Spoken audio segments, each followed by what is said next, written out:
Bienvenue à cette conférence Nouvelle Piste. On voulait au sommet vous présenter des salles de cinéma du futur, assez littéralement, puisqu'elles ne sont pas encore ouvertes.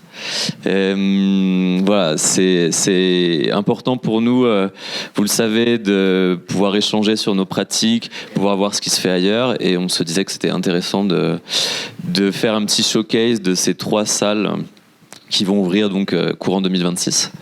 Et bien, sans plus attendre, je vais donner la parole à Mélanie et Sylvain d'Ozac, que vous pouvez applaudir.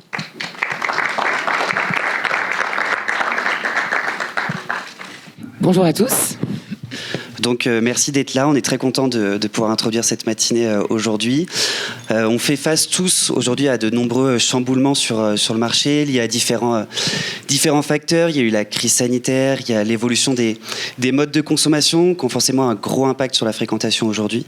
Et on fait partie en tout cas des acteurs qui essayent d'innover, de proposer de nouvelles initiatives aux côtés des exploitants pour répondre justement à ces nouveaux enjeux aujourd'hui. Donc, avant de laisser la parole aux exploitants, on va vous présenter un peu plus en détail Ozac.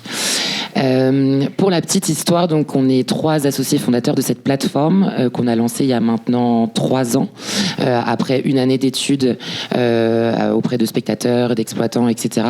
Là, ça fait vraiment depuis l'été 2022 qu'on a lancé la plateforme auprès des exploitants indépendants.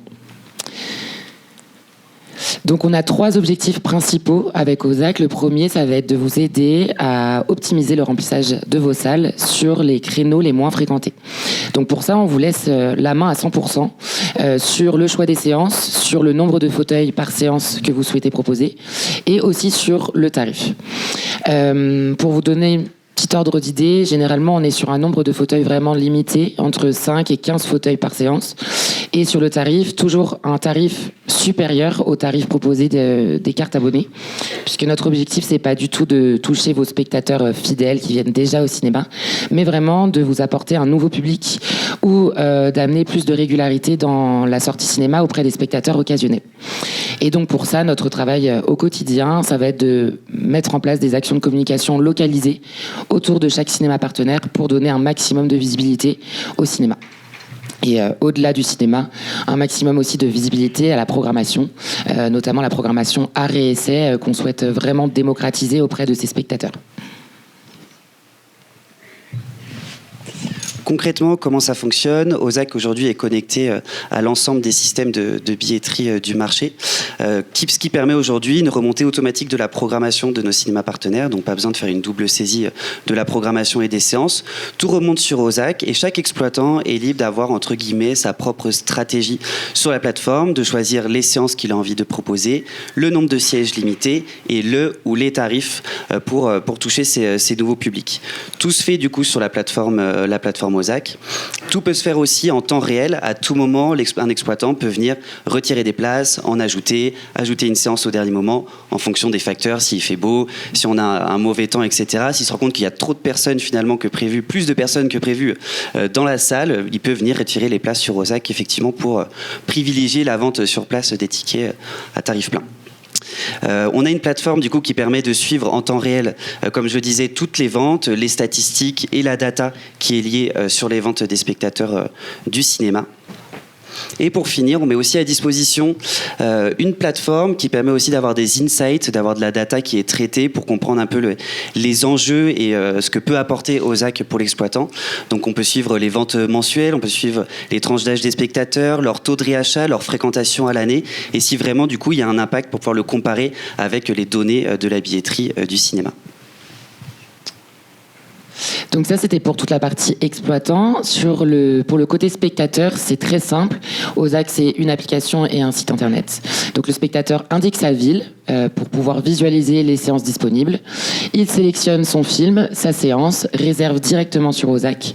Et donc, comme le disait Sylvain, on est connecté avec les systèmes de billetterie. Donc le spectateur a simplement à se rendre au cinéma et montrer son QR code qui est à scanner avec les douchettes classiques utilisées pour la VAD. Quelques chiffres sur Ozak. Aujourd'hui, Ozak, c'est plus de 100 000 places vendues et aussi plus de 100 000 utilisateurs qui sont inscrits sur la plateforme et qui réservent des places quotidiennement. Bientôt, 90 exploitants partenaires sur le territoire, du monosalle associatif au municipal jusqu'à des plus grandes salles comme le Grand Rex à Paris, ce qui nous permet du coup d'avoir un panel très large de possibilités, en tout cas de programmation et de films à proposer à nos spectateurs, et étalé un peu partout sur le territoire jusqu'en Europe aujourd'hui, ce qu'on vient de lancer Ozak en Belgique il y a 2 semaines, et on prévoit de lancer aussi la plateforme en Suisse au début de l'année 2026. Et aussi donc quelques données à vous présenter. Ce qui est important, des résultats. On parlait du nombre de places vendues, le nombre de spectateurs qui sont inscrits et qui réservent des places. Mais ce qui est important de voir, c'est que 65% de nos utilisateurs ont augmenté leur fréquentation cinématographique. On le sait parce qu'on les questionne régulièrement à chaque fois qu'ils réservent des places pour véritablement connaître l'impact qu'a Ozak sur leur fréquentation. Et on le compare avec les tickets qui sont réservés et les données de billetterie de nos cinémas.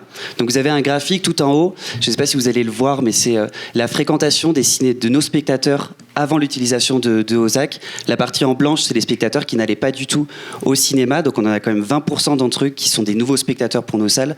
Donc on est ravis de voir qu'Ozak a un impact sur la régularité de la fréquentation sur les spectateurs occasionnels, mais aussi sur la conquête de nouveaux publics pour les salles. Ça c'est Benoît du Cinéma Rex à Pontivy qui travaille avec nous depuis le lancement et qui voulait vous partager son retour d'expérience. Bonjour à tous, je suis exploitant de cinéma en Bretagne d'un complexe de 5 salles et j'utilise Ozak maintenant depuis 2022, donc depuis ses débuts. Donc c'était vraiment l'idée originale de cette jeune entreprise de trouver un moyen pour faire revenir les spectateurs en salle et un moyen plutôt moderne, donc via une plateforme de vente à distance. De mon côté, je ne propose pas des places au tarif Ozak à toutes les séances, je sélectionne certaines séances de la semaine qui sont un peu moins fréquentées justement pour inciter les gens à venir à ces séances-là au tarif de 5 €. Mon tarif normal est de 9 €, mon tarif réduit de 7,50 €. Au fil du temps, je me rends compte que j'ai inclus finalement le tarif Ozak dans ma politique tarifaire. Ça me permet à mes clients qui font une remarque sur le tarif éventuellement un peu trop élevé pour eux et qui ne veulent pas s'engager sur une carte d'abonnement, de leur dire si vous vous prenez suffisamment tôt, vous pouvez avoir des tarifs préférentiels en allant sur la plateforme Ozak. Je me suis servi également d'Ozak à la rentrée de septembre pour booster un petit peu les entrées, où là, j'ai proposé des places au tarif Ozak à toutes les séances de la semaine, en faisant bien sûr de la communication autour de cette proposition. Je pense que même je culpabiliserai moins prochainement si je devais augmenter mes tarifs. Je pourrais du coup argumenter en disant voilà, vous avez possibilité d'avoir des places à moins cher. Alors j'ai fait également un petit bilan sur ces 3 années d'Ozak. En fait, il en ressort un bénéfice mensuel de 500 €, ce qui n'est pas négligeable, et tout le monde sait que pour ceux qui ont acheté leur place de cinéma en avance, en général, ils consomment davantage de confiserie. Comme vous l'aurez remarqué, je suis donc très satisfait de mon partenariat avec Ozak et je vous souhaite un très bon festival. Merci Benoît. Donc voilà, notre objectif et la continuité de cet objectif pour 2026, c'est vraiment de créer du lien entre les distributeurs, les exploitants et les spectateurs et donner vraiment un maximum de visibilité au cinéma de proximité. Pour ça, on a mis en place, en plus de la plateforme, on a plusieurs choses qu'on met en place au quotidien. Une petite nouveauté qui est arrivée l'année dernière chez Ozak, c'est notre média d'actualité où on traite d'actualité de sortie de films au niveau national, où on va créer des contenus originaux avec les talents qui viennent nous parler de leurs films afin d'inciter un maximum les spectateurs à venir réserver des places. Mais c'est aussi un endroit où chaque exploitant partenaire a la possibilité de pouvoir s'exprimer, de communiquer sur toutes les actualités qu'ils trouvent sympa à communiquer auprès des spectateurs. Ça peut être des événements passés, des événements futurs, une nouveauté dans l'exploitation, des nouveaux sièges dans une salle, une nouvelle personne dans l'équipe. L'objectif, comme le disait Mélanie, c'est vraiment de renforcer le lien entre les exploitants au niveau local et les spectateurs. Notre nouvelle application va sortir aussi au premier semestre 2022. Donc on a vraiment travaillé cette nouvelle application en prenant en compte l'expérience utilisateur des spectateurs, les premiers retours qu'on avait eus. Et l'idée, c'est vraiment, encore une fois, de créer une vraie communauté engagée de spectateurs qu'on mettra à disposition aux exploitants et voilà, toujours dans cet objectif de lien. Et on arrive à la fin. Juste pour terminer, aujourd'hui, on vous présentait tout à l'heure que OZAC représente plus de 100 000 inscrits sur la plateforme. Aujourd'hui, on travaille à ce que la plateforme soit ouverte et que de nombreux acteurs externes à OZAC, ça peut être des sites de médias, ça peut être d'autres billetteries culturelles, d'autres partenaires, puissent venir récupérer toute la programmation de nos cinémas partenaires, les places disponibles, et pour pouvoir les diffuser à un public encore plus large. Donc on a commencé à le faire le mois dernier. Donc OZAC est maintenant connecté à d'autres billetteries culturelles, d'autres sites médias. Donc ça représente un panel de 800 000 spectateurs aujourd'hui qui ont accès aux offres des cinémas partenaires pour pouvoir les réserver des places. Et l'objectif, c'est de grossir encore ce bassin d'audience sur l'année prochaine et les années à venir. Merci beaucoup. Merci.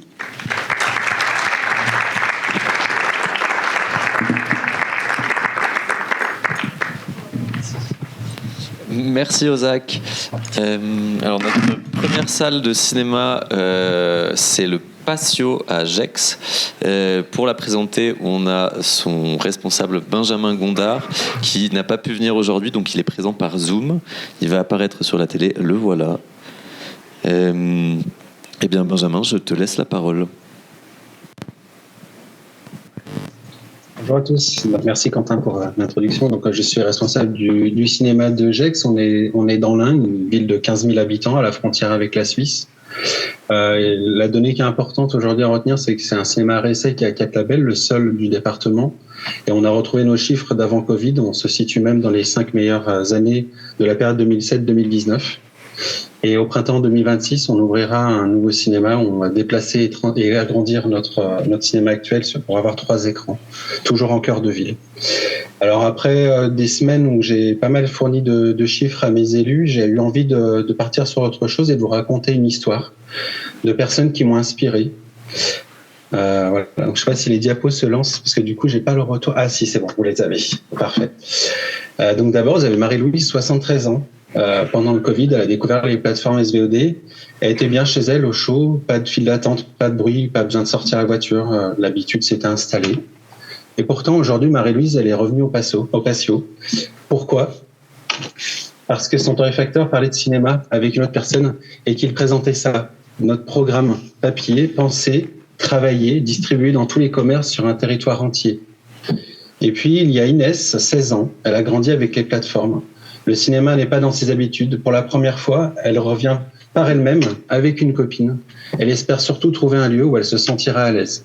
Mais pour que Marie-Louise et Inès reviennent vraiment, il suffisait pas d'un bel objet ou de la technologie, il a fallu tout revoir. Un hall de cinéma, c'est un gros comptoir frontal, des grandes affiches, du bruit, des files d'attente qui serpentent. Pour Marie-Louise, c'est un mur. Pour Inès, c'est anonyme et intimidant. Alors, on a tout enlevé. On a cassé les guichets, enlevé les néons et même le sol. Il ne reste plus rien, juste la terre. Bon, j'ai pas le budget pub d'Intermarché pour faire l'animation de Noël, mais vous avez l'idée, on repart de zéro et on va reconstruire autour de Marie-Louise et d'Inès. Le premier acte, c'est le corps et le temps. Marie-Louise a 73 ans, elle marche lentement, elle a mal aux genoux, elle n'aime pas qu'on la bouscule. Si elle voit des marches, un escalier raide, un hall qui résonne où tout le monde court, elle fait demi-tour. Alors on a réglé le chemin. On a creusé, mis les salles en gradinage qui descendent en sous-sol. Du parking souterrain jusqu'à son fauteuil, il y a à peine 1 ou 2 marches. Pas une rampe, pas un ascenseur, c'est quasi du plein pied. Elle avance à son rythme sans demander d'aide. L'accessibilité, ce n'est pas une option, c'est une manière de dire tu es attendu, pas toléré. On a aussi réglé le bruit. Un hall de 7 mètres de haut, ça peut devenir une caisse de résonance épuisante.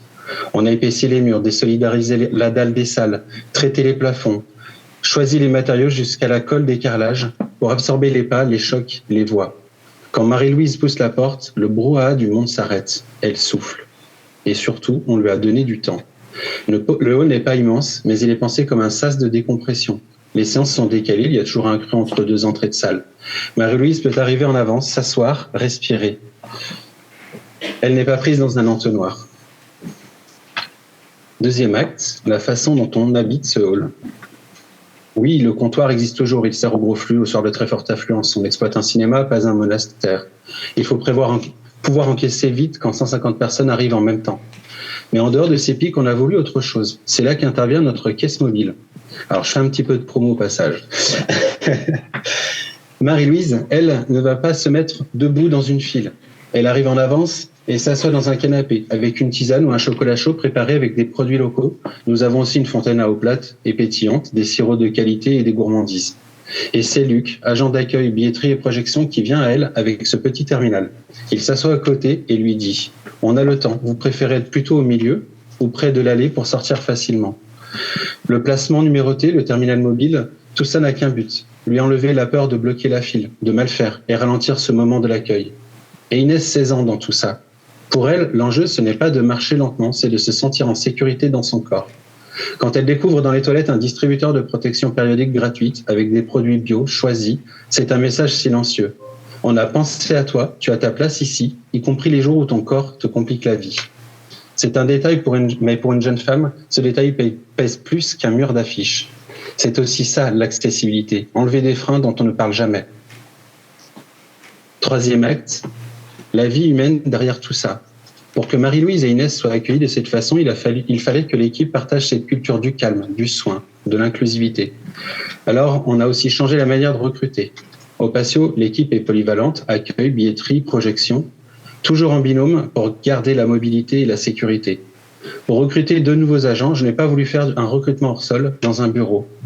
Concrètement, d'abord, pré-tri des candidatures avec mon adjointe et l'équipe. On lit les lettres, on cherche la sincérité plus que la formule automatique. Ensuite, on construit ensemble un scénario d'entretien pour l'équipe. Des questions simples, ouvertes, pour aider mes agents à relancer, parler des horaires du soir, des week-ends et de la relation au public. Et puis vient l'immersion. Un jeudi ou vendredi soir de janvier prochain, ce sont Hervé et Luc qui recevront les postulants au comptoir ou dans le hall pendant que le cinéma tournera. Ils feront le tour, expliqueront le poste, montreront la réalité et pourront même présenter le planning annuel. Parce que la qualité de vie pro-perso est un sujet de management à part entière. Moi, je n'arrive qu'en dernier. En entretien final, je ne vois que les personnes que l'équipe a envie de revoir. Si Hervé et Luc me disent avec cette personne, je ne me vois pas passer mes week-ends, je n'embauche pas. On ne recrute pas un numéro de fiche de poste, de fiche de paye. On recrute un binôme qui tiendra un samedi soir ensemble. Et en retour, on leur laisse de la latitude pour habiter le lieu. L'ardoise à la craie à l'entrée, avec, je sais pas, je vois pas la slide du coup qui passe. Vous avez l'exemple. Voilà, parfait, merci. L'ardoise à la craie à l'entrée avec un pan pour Peacock ou un danseur pour The Life of Chuck, ce n'est écrit dans aucune fiche de poste. C'est un collègue qui a eu envie d'ajouter du beau. Quand Marie-Louise et Inès voient ça, elles sentent qu'elles ne sont pas dans un dispositif standardisé, mais dans un lieu habité. On programme des films, évidemment, mais on programme aussi un lieu. Au fond, c'est ça notre nouveau modèle de salle au Patio. Ne pas commencer par la modularité ou l'événementiel, mais par Marie-Louise et Inès et construire tout le reste autour. Le Patio raconte 2 histoires en même temps. Celle des films qu'on choisit de montrer, parfois fragiles comme Flo, le chat qui n'avait plus peur de l'eau, et celle des personnes qui traversent le bâtiment, de Marie-Louise à Inès, des humains qui le pensent jusqu'aux humains qui l'occupent. Chaque choix d'architecture, d'horaire, de tarifs, de recrutement, de communication fait partie de ce scénario. Le cinéma devient lui-même un récit, pas seulement un lieu où l'on projette ceux des autres. Aujourd'hui, dans nos salles, il y a Marie-Louise qui regarde Flo, le chat qui n'avait plus peur de l'eau. Elle n'a plus peur, elle non plus. Plus peur de l'escalier, plus peur de la file, plus peur de déranger, plus peur de ne pas aller assez vite. Et il y a Inès, 16 ans, qui a pris un moment dans le hall sans se sentir déplacée. Elle découvre qu'un cinéma peut être un lieu où l'on prend soin d'elle sans même la connaître. Si elles reviennent, ce ne sera pas contre les plateformes. Ce sera pour quelque chose que les plateformes ne feront jamais. Un bâtiment qui enlève des obstacles, une équipe qui écoute, des détails qui disent « tu es la bienvenue ». L'année prochaine, j'espère pouvoir revenir en personne pour vous raconter la suite. Au Patio, notre mondialisation à nous passe par Marie-Louise et Inès. On pourrait appeler ça de la premiumisation des rapports humains. Voilà, merci.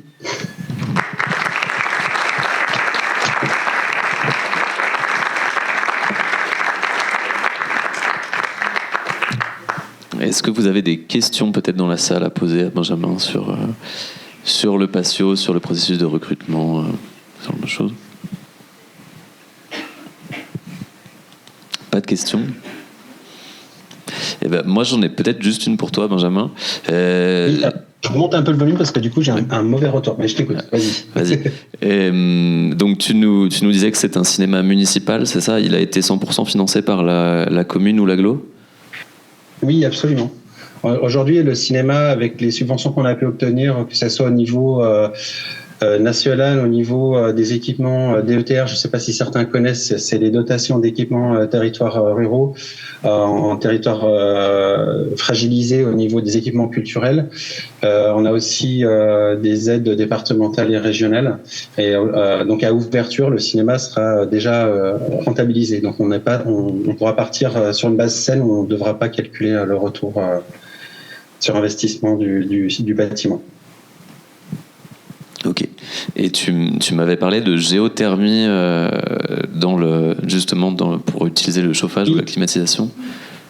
Oui, donc en fait, je ne l'ai pas mis dans la présentation parce que pour moi aujourd'hui l'écologie, c'est ce que je disais tout à l'heure, c'est que il faut être très sensible aux arrivées des périodes chaudes qu'on aura un peu partout. On parlait tout à l'heure du manque un peu de neige en station et des températures un peu trop douces.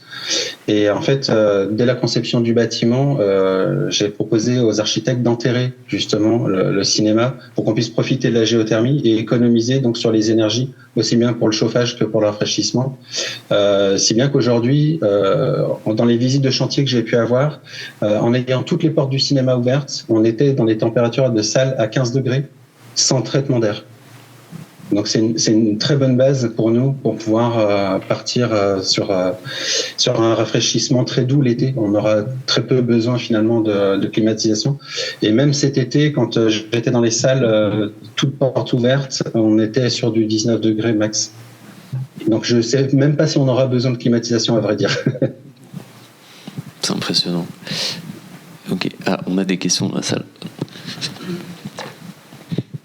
Bonjour Benjamin, merci de la présentation. Jérémy, je suis exploitant à Poitiers.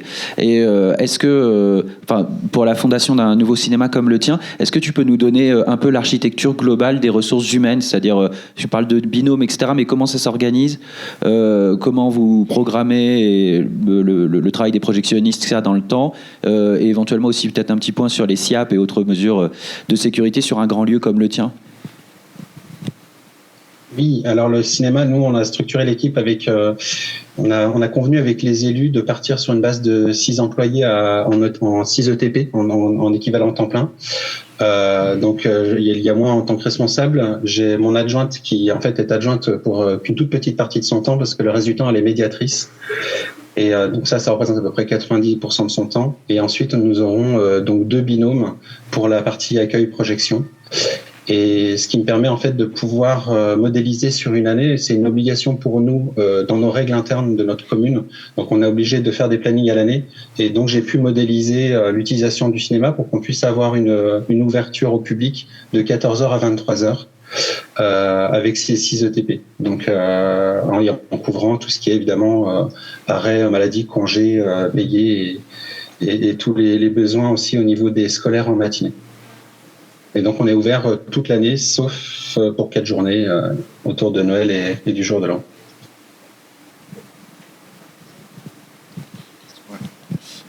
Bonjour Benjamin, j'avais une question par rapport à la position. Je suis Thomas Legal, donc distributeur chez Jokers et qui viendra juste après toi présenter le projet du ciné. J'avais une question par rapport à la position frontalière de Gex. Quel est le public du cinéma ? Est-ce que le fait d'être à proximité de la Suisse avec des tarifs qui sont bien plus élevés de l'autre côté de la frontière, est-ce que c'est un public aussi que vous visez pour la suite ? Alors, j'ai pas tout compris, mais il me semble avoir entendu parler de tarifs et de Suisse et de positionnement tarifaire, c'est ça ? Complètement. C'est très bien résumé. Alors, parce que j'ai une légère résonance et du coup, j'étais pas très sûr. En fait, pour nous, on est dans un secteur un peu délicat parce qu'on est dans une ville de catégorie E au niveau des classements arrêt essai. Le positionnement de la ville est de vouloir vraiment avoir un établissement culturel de qualité qui défend vraiment le cinéma dans son entièreté, mais essentiellement sur la qualité. Donc en fait, ça peut être aussi bien des films qualitatifs commerciaux que des films à essai très pointus. Donc on essaie vraiment de pouvoir garantir une certaine qualité. Après, pour la partie tarifaire,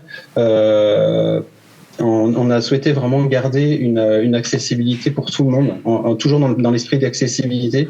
Donc là, sur le nouveau cinéma, on a justement dans la simplification du cinéma, de l'utilisation du cinéma, on s'est posé la question au niveau des tarifs, parce qu'actuellement, je pense que comme pour beaucoup, on a 9 tarifs qui s'appliquent en fonction des besoins, des types de paiements qu'on peut avoir, des conditions de jour ou d'âge ou autre.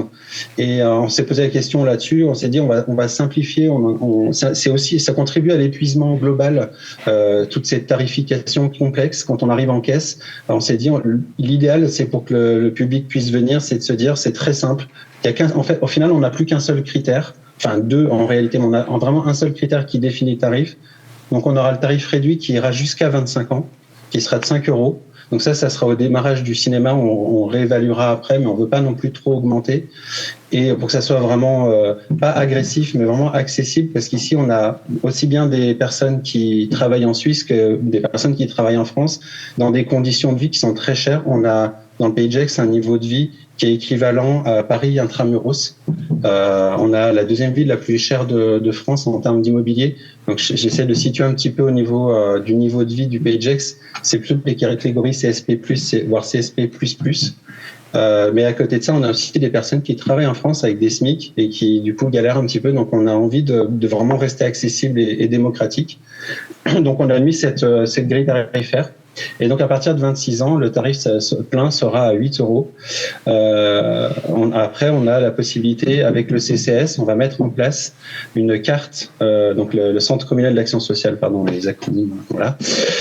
On va mettre en place une carte pour les personnes à revenus modestes qui pourront bénéficier du tarif réduit. Donc les personnes qui ont plus de 26 ans et qui n'ont pas forcément des gros revenus, surtout dans notre secteur, pourront quand même bénéficier d'un tarif accessible pour le cinéma. Donc ça sera réévalué dans le temps, mais on voulait souhaiter... le souhait des élus, c'était vraiment de partir sur une base saine et un peu de logique aussi par rapport à la taille du cinéma, qui est quand même un cinéma de proximité et de cœur de ville. Après, les Suisses, bon là, les tarifs, eux, si je vous donne un exemple comme ça au hasard, si vous allez un samedi soir au Pâté de Genève, vous êtes à 25 € l'entrée. Donc on est vraiment sur des deltas qui sont énormes.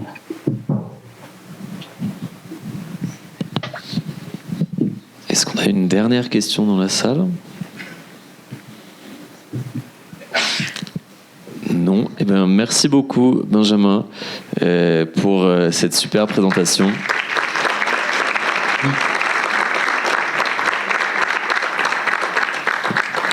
On te garde avec nous en Zoom et je vais passer la parole du coup à Thomas Le Gall pour nous présenter le ciné.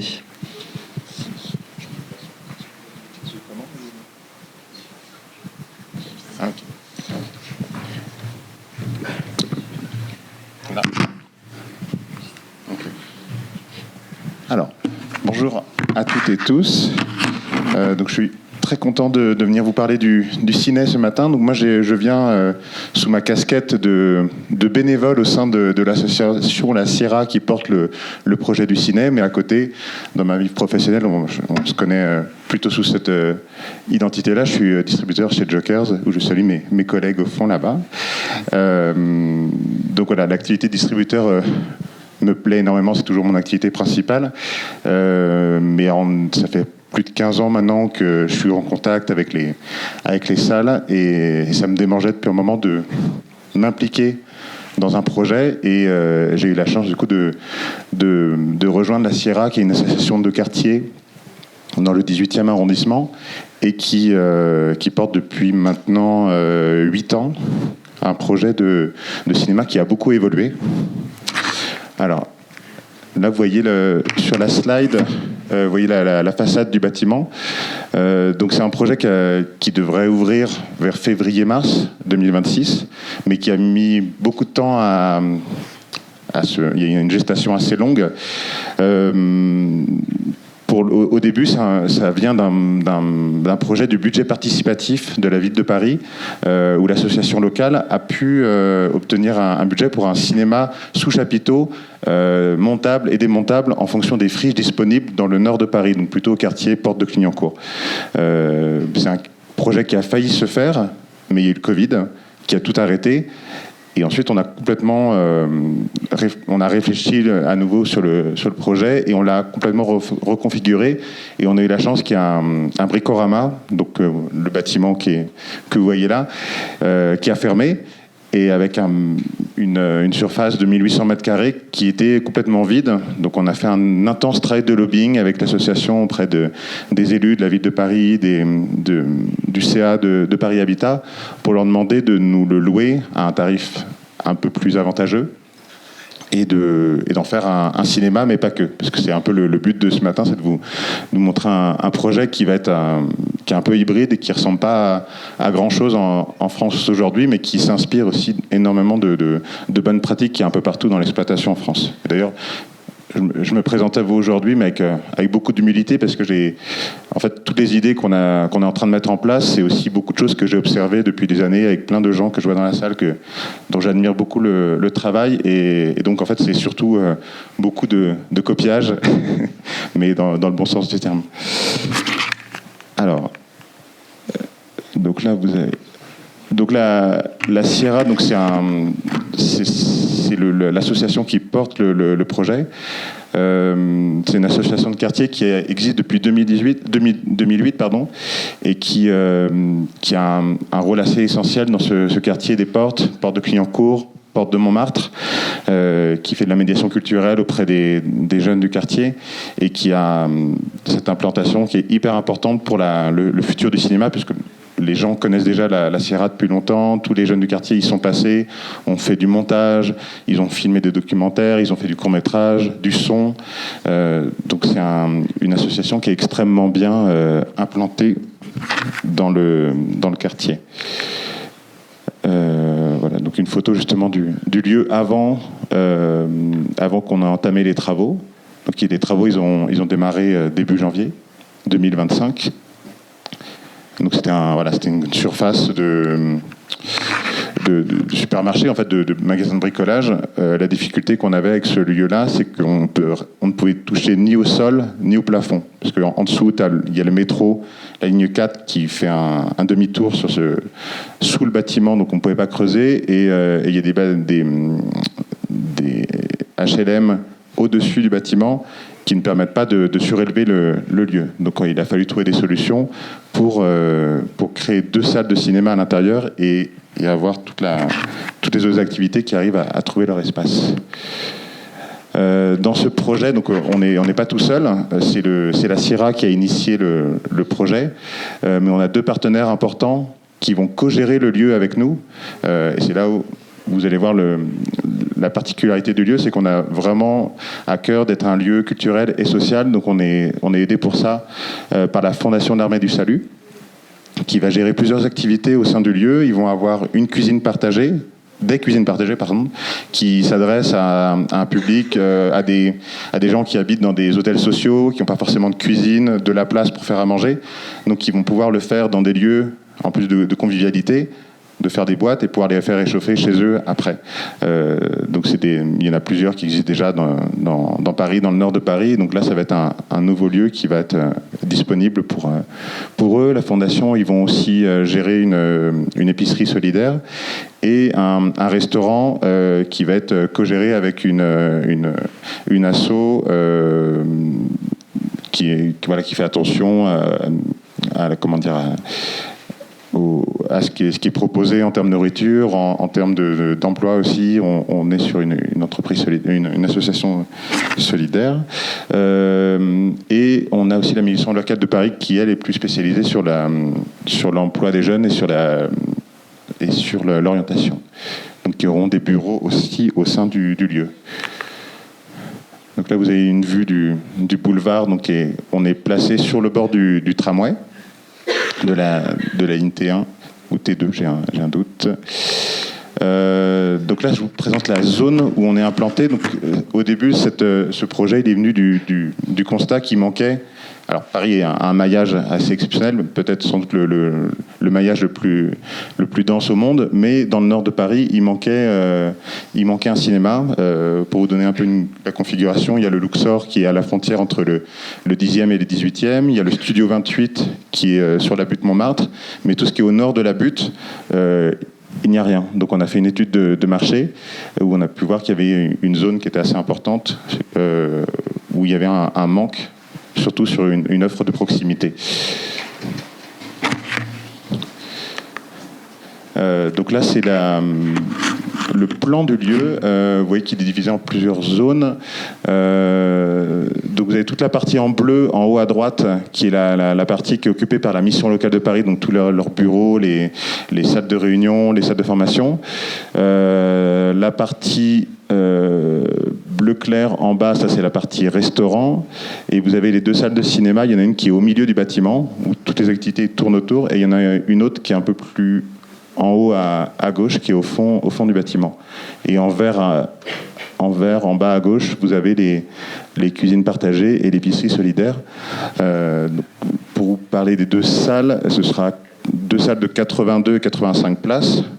Et on aura aussi une salle polyvalente que vous voyez juste au-dessus des cuisines partagées, qui sera une salle qui nous permettra de faire des activités en lien avec le cinéma, ou non d'ailleurs.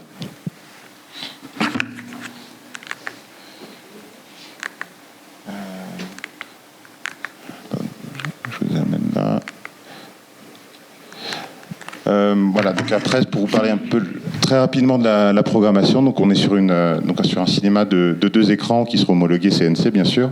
L'ambition, c'est d'être un cinéma très accessible, donc on s'est plus inspiré des cinémas de Seine-Saint-Denis. On va essayer d'avoir des tarifs qui vont être assez attractifs et sans doute les plus bas à Paris, qui vont essayer de se rapprocher de ce que peut faire Saint-Ouen, par exemple, à proximité, avec l'ambition d'être classé art et essai, de faire du patrimoine, jeune public, tout en essayant de ne pas se couper aussi du public en local, puisqu'on est sur un quartier assez populaire.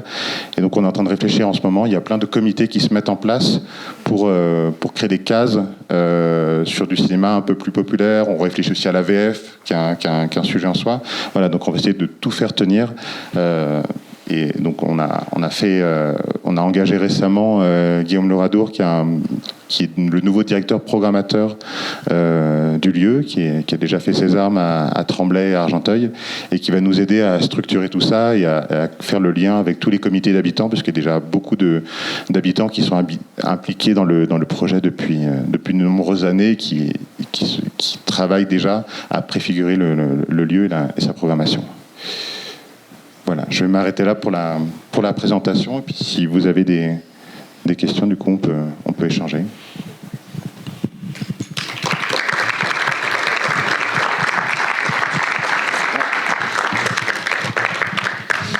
Est-ce qu'on a déjà des questions dans la salle ? Sinon, moi j'en ai évidemment une. Et du coup, on a un peu de mal à voir sur les images la hauteur sous plafond du lieu. Du coup, est-ce que tes salles elles sont gradinées, ou est-ce que vous avez laissé le sol plan ? Comment ça se passe ? C'était on m'entend ? Oui. Oui, c'était la vraie difficulté. On a fait appel à Olivier Palatre en tant qu'architecte cinéma pour nous aider à configurer le lieu. C'est vrai que le plafond, je crois qu'on est à 3 mètres quelque chose, mais c'est assez réduit. Donc la salle du milieu, je vais remettre sur le plan. La salle qui se trouve au milieu, elle est peu gradinée, mais on reste sur des normes acceptables, et on était plus en largeur. La chance qu'on a eue, c'est que sur l'autre salle qui est, vous voyez sur le plan en haut à gauche, c'était une ancienne mezzanine, il y avait une verrière avec une mezzanine, donc un bâtiment sur 2 étages qui était un peu plus surélevé que le reste. Donc on a détruit le plancher, et ça nous a permis d'avoir une salle bien plus gradinée sur la deuxième. Mais oui, c'était un vrai défi d'arriver à avoir un confort et un certain gradinage avec la contrainte de la hauteur. Merci. Est-ce que tu peux nous dire comment vont dialoguer ensemble les différents espaces, par exemple, qui gère le resto, qui gère le bar, est-ce que tout le monde est ouvert en même temps ou pas, à quel point c'est interdépendant ou indépendant? Voilà. Ça, c'est une excellente question. Ça va être un vrai défi. On n'a pas encore tout réglé. Mais oui, il y a un vrai enjeu de réussir à faire vivre tout le monde en même temps et que des activités se répondent. aujourd'hui, ce qu'on a défini, c'est qu'il y a aussi des postes transversaux. Par exemple, Nora, qui est la directrice de la Sierra, donc de l'association, va devenir, et elle l'est déjà d'ailleurs, la directrice du Ciné, donc qui va être l'ensemble de l'activité. Donc c'est elle qui va chapeauter un peu l'ensemble des activités, qui va être l'interlocutrice de la Fondation de l'Armée du Salut, de la mission locale et de l'équipe du cinéma. On a aussi un directeur technique qui est issu de la Sierra aussi, et qui va avoir la responsabilité de l'entièreté du bâtiment. Des projections, bien sûr, où il sera aidé avec les agents de la partie cinéma, mais c'est lui qui aura la responsabilité et de l'ensemble pour que ça tienne. Et on a aussi des médiateurs socioculturels de la Sierra qui sont déjà là depuis des années et qui vont avoir aussi comme mission de créer des ponts et de créer des activités en parallèle, en commun.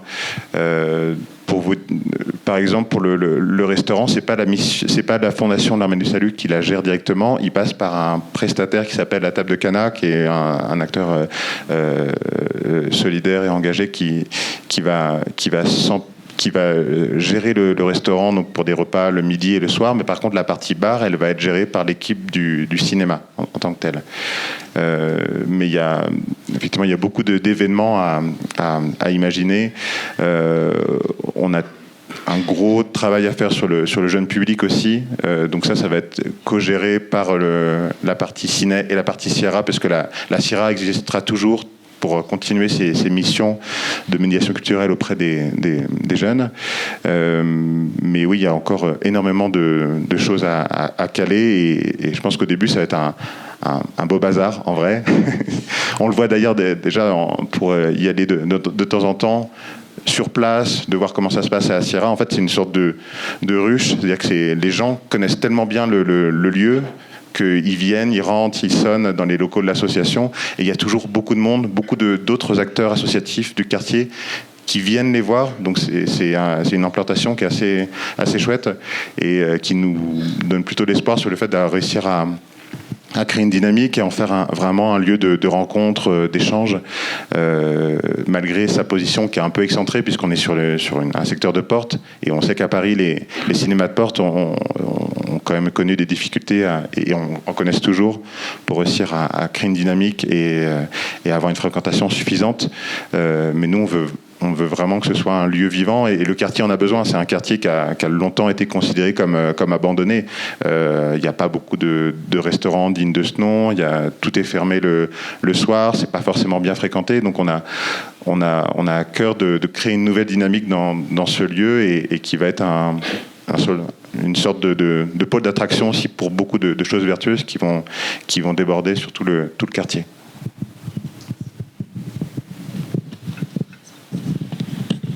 Moi, c'est Jonathan du cinéma Espace Renoir de Roanne. Je voulais juste te demander, c'était prévu dans l'étude de marché de faire des salles de 82 et 85 places, ou alors c'est parce que vous n'avez pas eu le choix? Parce que, pour avoir déjà travaillé à Paris, les salles se remplissent quand même vite. Donc voilà, je voulais juste savoir pour la capacité, pourquoi vous avez fait ce choix-là. Alors au début, dans le projet initial, on était parti sur une salle unique de 250 places. Mais on a été bloqué par le bâtiment, par la configuration de bâtiment, où effectivement par rapport à la question du gradinage tout à l'heure, on voulait la faire au milieu, mais on n'avait pas du tout la hauteur sous plafond pour la faire. Donc c'est là où je crois que c'était Christian Landin qui nous avait aidé à la DRC, qui était venu voir le bâtiment et qui nous avait dit franchement il y a pas la place, mais par contre vous pouvez faire 2 salles et ça va être beaucoup mieux en termes de programmation, en termes de choix de films, de diversité. Et donc c'est un peu par la force des choses qu'on a vraiment poussé les murs au maximum pour atteindre ces capacités-là par rapport à la configuration du bâtiment. Mais aujourd'hui, je pense qu'on est tous assez contents d'avoir 2 salles. Après, déjà, si on arrive à les remplir, ces 80 salles régulièrement, on sera très contents. Mais voilà, on a vraiment fait avec la contrainte du lieu.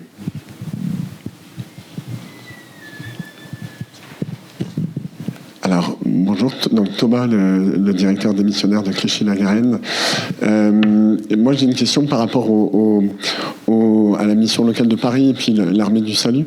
Est-ce qu'ils étaient là dès le début du projet ou est-ce qu'ils ont intégré le projet en répondant à un appel d'offres et moi, ça me pose évidemment la question de la manière dont ça marchera autour de la programmation.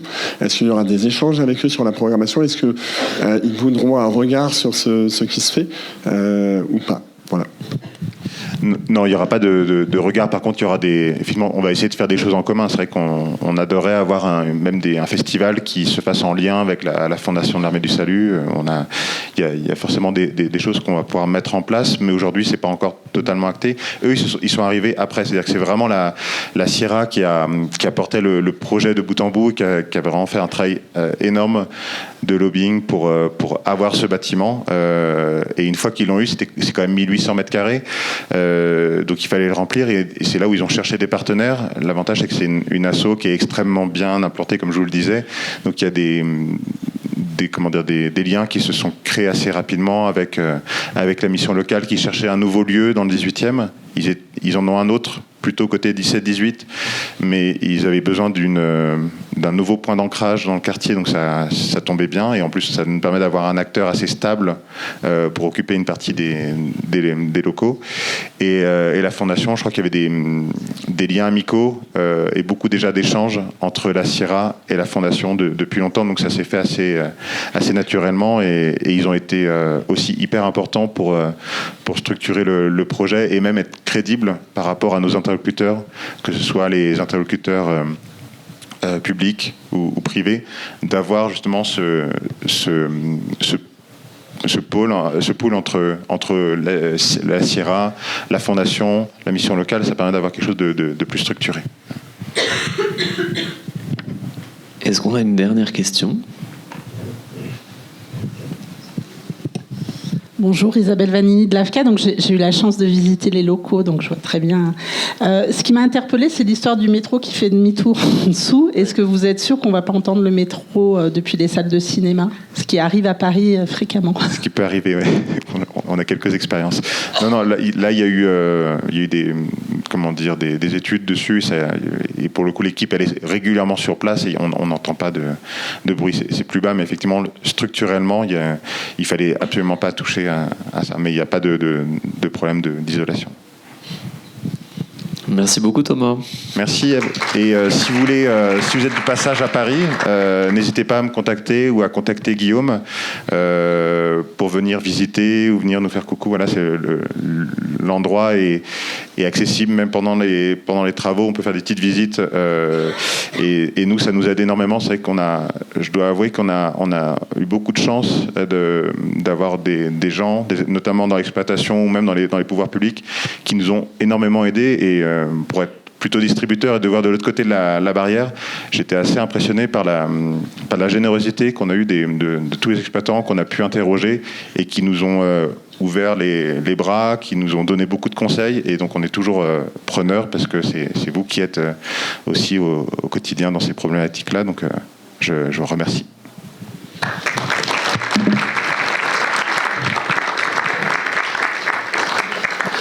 On va maintenant passer au cinéma Alice Guy. Je crois qu'on a un petit teaser à montrer. Ouais, vas-y.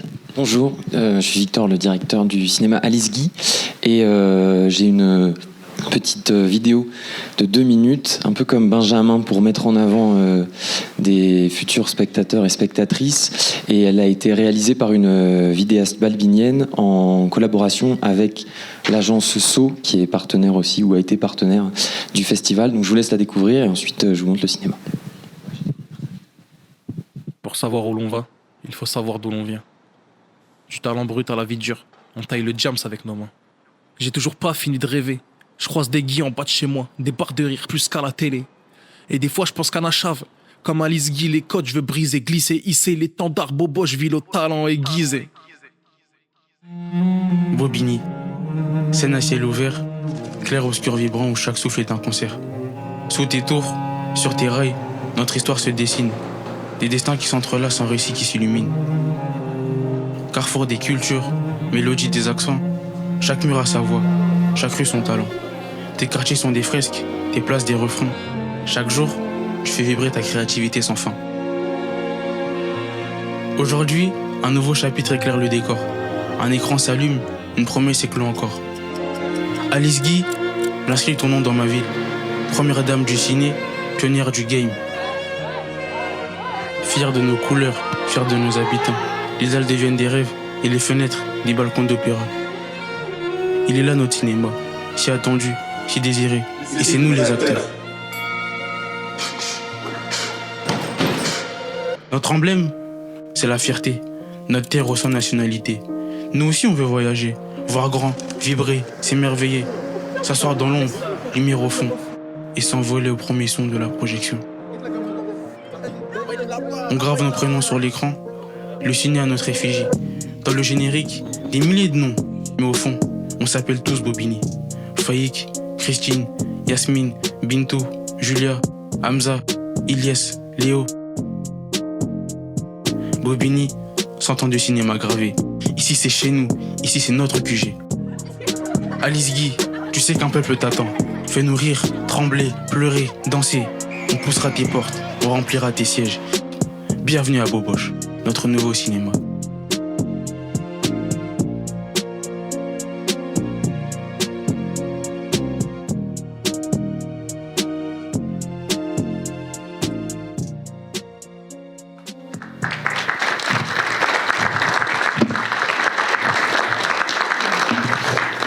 Alors, petite précision, vous êtes les premiers et les premières à voir cette vidéo. Donc, c'est des images exclusives qui n'ont pas encore été rendues publiques. Voilà, donc je suis content de pouvoir vous la montrer. Et la réalisatrice s'appelle Aïssatou Batili.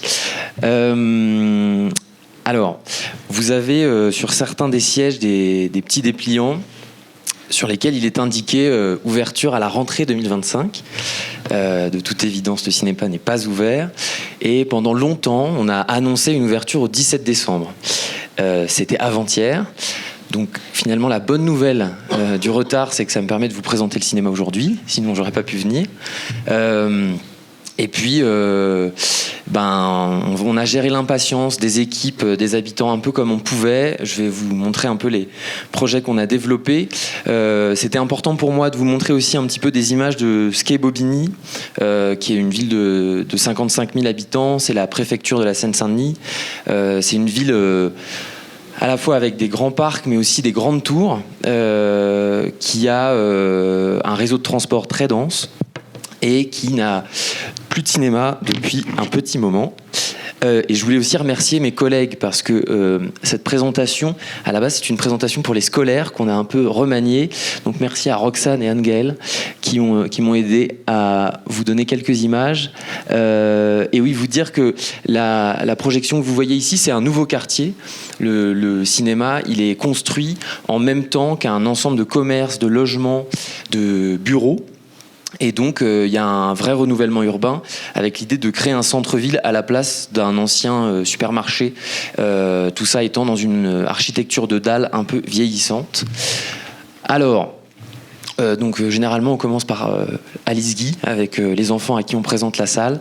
Ça, c'est le nom qui a été donné à ce nouveau cinéma.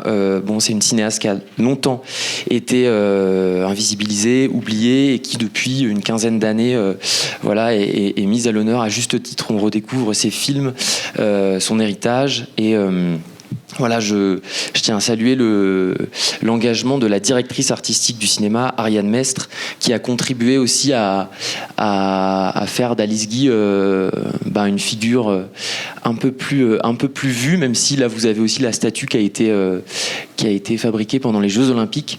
Et il y a eu une votation autour de ce nom, donc c'est les habitantes et les habitants qui ont choisi de faire du cinéma de Bobigny le premier cinéma à s'appeler Alice Guy. Et c'est un joli écho aussi au Méliès, qui est un autre des cinémas publics du réseau Est Ensemble. Alors, je vous disais, Bobigny n'a plus de cinéma depuis un petit moment. Il y a une salle mythique qui a fermé en 2019, qui s'appelle le Magic, qui était un cinéma de 2 écrans, avec dans les années 80, 90 et 2000 un festival qui s'appelait Théâtre au cinéma. Donc il y avait une programmation très exigeante, un public cinéphile qui se déplaçait dans cet établissement qui était sous une passerelle. C'était un peu troglodyte, le Magic. Et à la destruction du centre commercial, le cinéma a été détruit. Et il a fallu attendre la reconstruction totale du quartier pour avoir ce nouvel établissement à Lisguy. Dans l'intervalle, il y a un choix qui a été fait pour conserver une activité, de travailler sur l'itinérance en milieu urbain. Et donc c'est tout le boulot de l'écran nomade qui est notre petit circuit à l'échelle d'une ville et ensuite à l'échelle de 9 pendant l'été quand on se déploie en plein air. On a investi le conservatoire, la bourse du travail, la bibliothèque, les salles de théâtre pour tout au long de chaque semaine continuer à montrer des films, à faire un travail auprès des scolaires. Et voilà, c'était un gros boulot. Donc je pense que les plus impatients, c'est notamment mes collègues projectionnistes qui n'ont pas arrêté de bouger chaque semaine depuis maintenant plusieurs années. Voilà, donc là, vous avez quelques vues d'archi de ce à quoi va ressembler le cinéma à Lisguy, avec quelques mots-clés effectivement un peu schématiques, mais l'idée c'est d'avoir un cinéma de 6 écrans et j'imagine que la raison de la présence du cinéma à Lisguy aujourd'hui, c'est son caractère modulable. Enfin, il y a 3 des 6 salles qui sont hybrides et qui permettent d'accueillir à la fois du cinéma et du spectacle vivant. C'est ce que vous voyez en haut à gauche. Il y a un grand hall qui lui est au rez-de-chaussée et ensuite les différentes salles sont plutôt au sous-sol avec voilà, une exigence esthétique très forte. C'est un cinéma assez classieux et je pense que voilà, la ville de Bobigny le mérite et ses 55 000 habitantes et habitants aussi. Alors, je vous parlais d'images exclusives en ouverture de cette petite présentation. Donc, je suis allé sur le chantier cette semaine, enfin comme toutes les semaines, et j'ai pris quelques vidéos pour vous montrer. Là, vous avez dans les 3 salles hybrides, il y a les 2 plus grandes et la plus petite.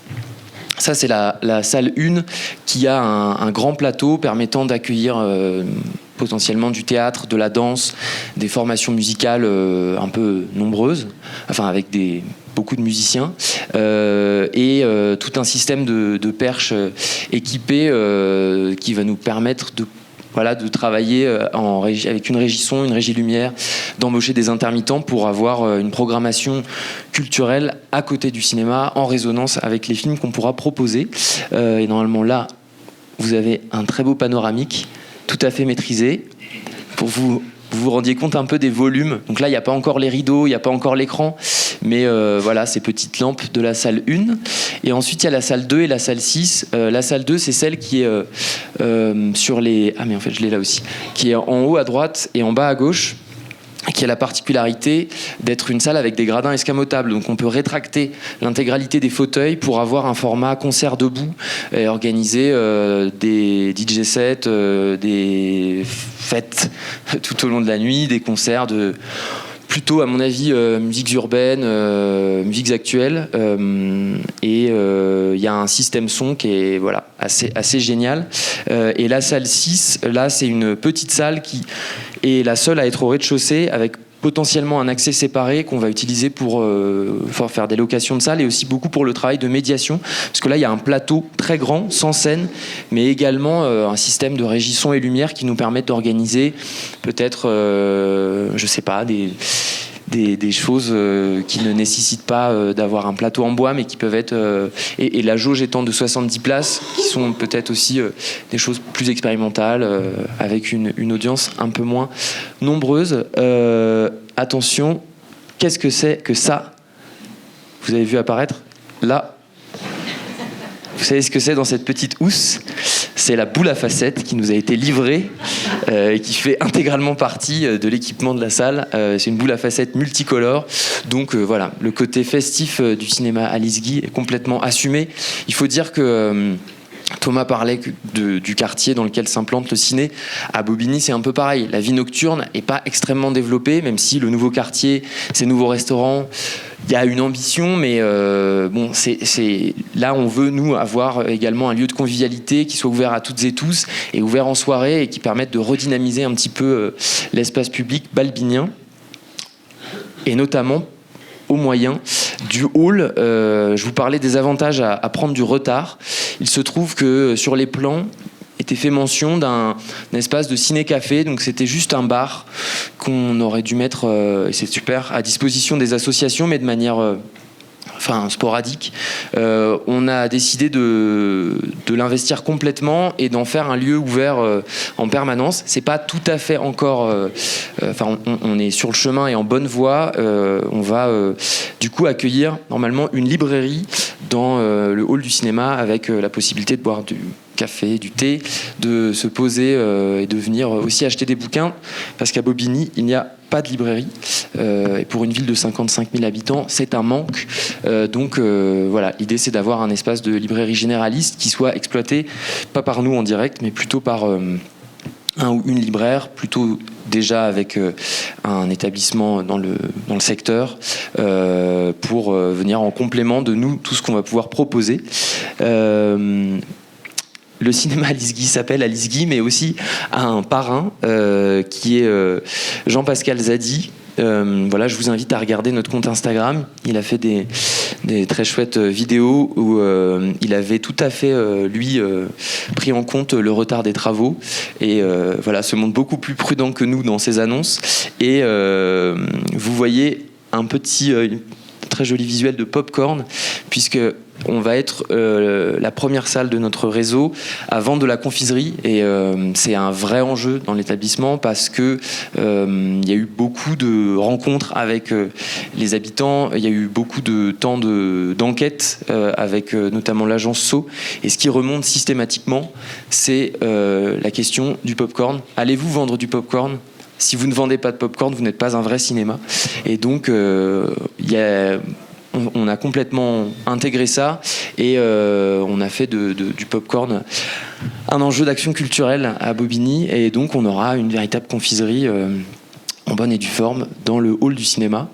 Et je vous parlais du fait qu'on soit les premiers à en vendre. Il faut quand même que je mentionne l'appartenance à un très beau réseau de salles. Vous connaissez peut-être celles qui sont à l'écran. Donc Est Ensemble, c'est un établissement public territorial, l'équivalent d'une communauté de communes en région parisienne, qui compte 9 villes et 6 salles de cinéma. Vous avez le Cinoche à Bagnolet, vous avez le Trianon à Romainville, le Ciné 104 à Pantin, le Méliès de Montreuil évidemment, et le Cinéma Le Roi à Bondy, qui est moi l'autre cinéma que je dirige. Voilà, donc on a aussi une force de frappe sur ce territoire-là et une collectivité qui est très engagée sur la question d'un service public du cinéma véritablement, et peut-être que ça se traduit bien dans les tarifs. Vous voyez la grille tarifaire qui s'affiche, on est effectivement extrêmement accessible avec un tarif plein à 7 €. Bon, je vous détaille pas tout le reste. Et voilà, peut-être que pour que vous vous situiez. Donc ça, c'est vraiment une carte très schématique de la ville de Bobigny. Mais du coup, pour nous, il y a des gens qui nous ont posé la question de savoir si 6 salles, c'était pas un peu trop à Bobigny, parce qu'il n'y avait pas forcément le potentiel qu'on peut rencontrer à Montreuil, où il y a 6 salles également. Et en fait, il faut comprendre que Bobigny, c'est un vrai hub. Déjà, il y a beaucoup d'habitants sur place, mais il y a aussi beaucoup de transports en commun. Vous avez la ligne 5 qui a son terminus là-bas, le T1, et un nombre de bus absolument incroyable puisque la gare routière est juste à côté. Et à l'horizon 2030, les travaux, on sait quand ça commence, mais on devrait avoir 3 stations de la ligne 15 du nouveau métro, et donc on a une zone, un bassin de population et de potentiels spectateurs et spectatrices assez important. Donc voilà, je pense que les 6 salles ne seront pas de trop, surtout avec la possibilité en permanence de faire dialoguer les différentes disciplines artistiques, d'accueillir des projections, des concerts, des expos, du théâtre, du cirque, de la danse, tout ça. Vous avez également les réseaux sociaux du cinéma. Voilà, je vous invite à vous y rendre, on fait des blagues super drôles. Et avant de terminer cette prise de parole, je vous avais promis des images exclusives. Donc les voici, ça date de mardi, juste avant de partir aux Arcs. Le hall est vraiment dans sa phase finale. D'ailleurs, la question qui va peut-être être posée, c'est quand est-ce qu'on ouvre ? Je n'ai pas de date. On ne communique plus. On ne donne plus de date. A priori, ça va être autour des mois de février-mars. On va faire ça en simultané avec le ciné. Donc là, vous voyez le système des lustres. Le hall est assez grand, hein. Le bâtiment fait 3500 mètres carrés au total, et le hall, c'est un hall de 300 mètres carrés en longueur qui peut être scindé en deux à l'aide d'un grand rideau de velours qui nous permet d'avoir d'un côté peut-être une activité, je sais pas, soit c'est la librairie, le café, ou alors on privatise l'espace avec un accès à la salle 6 et on garde une exploitation régulière de l'autre. Enfin, tout ça est modulable, et en fait il y a des systèmes de perches. On a un matériel scénique assez conséquent qui nous permettra même d'organiser en fait des temps artistiques de représentation artistique dans le hall, avec voilà, des scènes qu'on peut déplacer d'une salle à une autre. Donc on a en fait, moi ma principale crainte, c'est de ne pas réussir à utiliser toutes les possibilités de l'équipement. On va de toute façon y aller très progressivement pour que on se familiarise avec les lieux, mais c'est vrai que voilà, on a conscience d'avoir un équipement qui nous permet de faire beaucoup de choses, et on essaiera de répondre présent aux demandes de partenariat, d'accueil qui vont nous être faites ou qui ont déjà commencé. On a déjà commencé à être approchés, tout en se disant que voilà, en 2026, on fait surtout du cinéma. Et à partir de 2027, à mon avis, on commencera à envisager une vraie saison culturelle. Et voilà, attention, c'est parti. Petit montage. Il y a de la musique normalement, mais bon, c'est pas très grave. Merci à Anne-Gaëlle qui a fait ce très joli reel pour Insta. Le hall. Une petite session unboxing des fauteuils qui sont arrivés cette semaine. Voilà, attention, c'est une entreprise de Cahors qui installe nos fauteuils fabriqués en Espagne. Les fauteuils de la salle 5 qui sont rouges, ils seront de couleurs différentes dans chacune des salles. Voilà, des petites images de l'installation, les pieds, et puis normalement vous allez voir, voilà la salle avec ses premiers fauteuils. Donc on y est quoi, on y est presque. Et voilà, c'est ce que sera ou ce qu'est déjà le cinéma Alice Guy. Merci pour votre attention.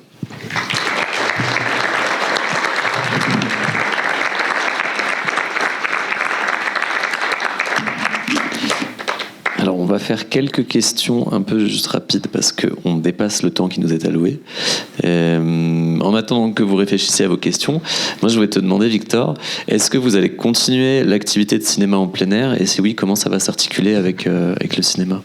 Ouais, complètement. Après, moi j'ai fait une promesse à mes équipes. Je leur ai dit qu'ils ne feraient plus de plein air parce qu'il y a un petit traumatisme pour des gens qui, enfin voilà, les projectionnistes, ça aime souvent l'obscurité, le calme, la tranquillité. Et là, c'est vrai que ils ont beaucoup bougé. Nous, on fait avec un projecteur et un écran et une camionnette 40 projections dans l'été.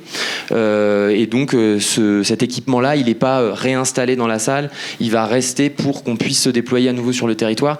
Après, c'est vrai qu'on est un cinéma en régie directe. Il y a des élections qui arrivent au mois de mars.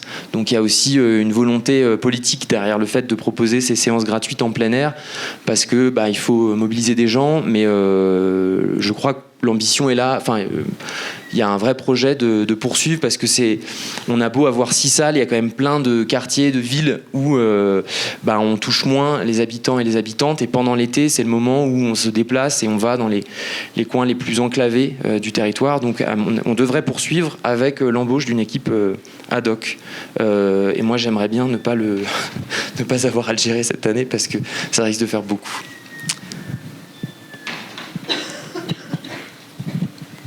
Juste, l'équipe, c'est combien de TP prévus ? 16 personnes. On a la chance d'avoir, si je fais un petit dispatch, d'avoir une équipe de programmation avec 4 personnes, une directrice artistique, une responsable jeune public, une chargée de communication et de médiation, et une chargée de médiation et programmation plutôt sur les publics jeunes. Donc là, il y a une vraie ambition d'aller humainement à proximité, d'aller toucher et travailler avec les habitants.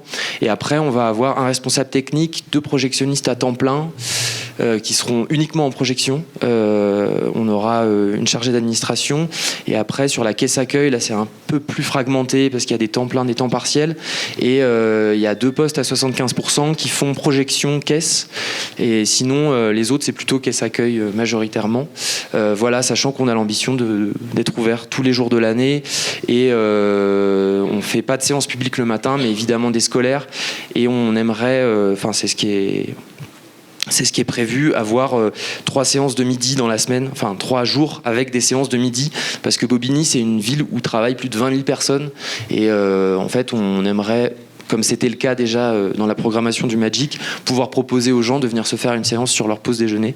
Donc ça fait partie du travail en grande amplitude. Et après, voilà, le lieu est très grand. Il y a 3 niveaux, il y a 6 issues de secours. Donc il y a au minimum 2 personnes, mais en fait, souvent, c'est plutôt 3, un agent de sécurité et après là c'est vrai que je compte pas tout le personnel qu'on embauche en sous-traitance, que la collectivité choisit de sous-traiter. Ça va être nos collègues du ménage, nos collègues de la sécurité.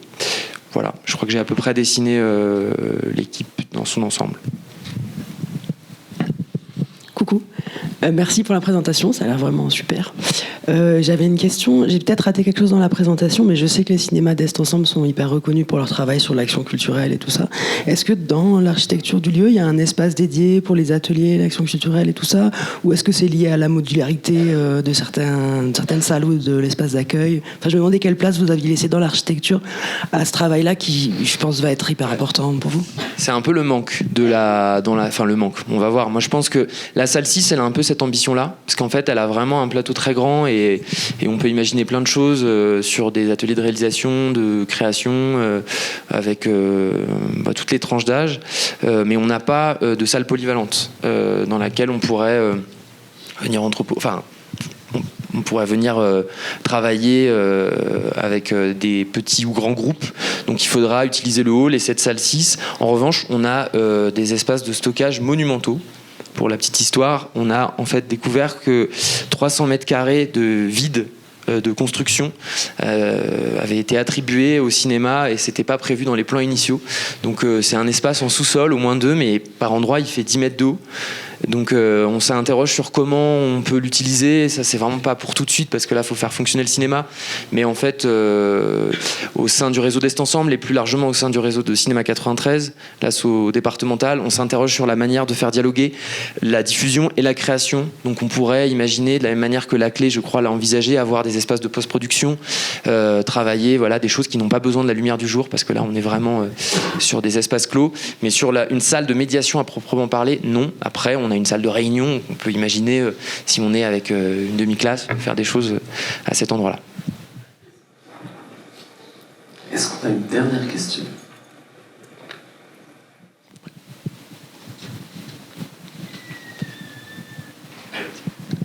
C'est toujours pour rebondir sur la question des scolaires notamment. Le territoire de Bobigny, il est assez grand, il est assez fragmenté avec pas mal de nœuds ferroviaires et de choses comme ça. Est-ce que vous avez des difficultés à faire venir le public scolaire, même dans les quartiers qui sont un peu excentrés? Quelle est l'ambition en termes de pourcentage d'écoles que vous pouvez toucher? Est-ce que c'est déjà le cas aujourd'hui? Alors aujourd'hui, en fait, on manque de séances. Puisqu'en fait, ce qui s'est passé, c'est que nous, on a fait une fête de clôture de l'écran nomade en juin pour finalement recommencer en septembre et on s'est un peu arrêté sur le nomadisme. On s'est un peu fixé dans les locaux du conservatoire de Bobigny qui vient d'être transféré en plus dans la même collectivité que nous. Donc on bouge un peu moins là pour les vacances de Noël, on va aller dans des salles des fêtes, mais en fait du coup on a peu de créneaux. Donc là on fait le travail scolaire un peu à minima, c'est-à-dire on assure les dispositifs, sachant que mes collègues du jeune public avaient pris beaucoup d'inscriptions en prévision d'ouverture du cinéma. Donc c'est un peu un jeu de Tetris. Après, sur la capacité à toucher les écoles, moi je n'ai pas encore de vision très claire sur qui on n'arrive pas à toucher. Et c'est des questions qu'il faudra qu'on se pose. Mais on a un bassin de scolaires potentiel qui est grand. Enfin, je veux dire, dans ces quartiers, dans ces villes, les frontières entre les villes sont assez... parfois, on est plus proche du cinéma de la ville d'à côté. Donc peut-être qu'on aura des spectateurs qui viendront, des scolaires de Drancy, même s'ils ouvrent aussi une salle en 2026, donc ils auront des capacités d'accueil. Peut-être qu'on aura des scolaires de Noisy-le-Sec, enfin des villes limitrophes, d'Aubervilliers. Déjà, si on arrive à toucher tous les jeunes balbiniens et balbiniennes, ce sera super. Et puis il y a quand même, enfin, j'ai l'impression qu'il y a un volontarisme très fort dans les équipes enseignantes des différents établissements, enfin écoles, collèges, lycées. On a la chance d'avoir une spécialité cinéma dans le lycée qui est juste à côté, donc il y a beaucoup de potentiel en tout cas. Merci beaucoup Victor.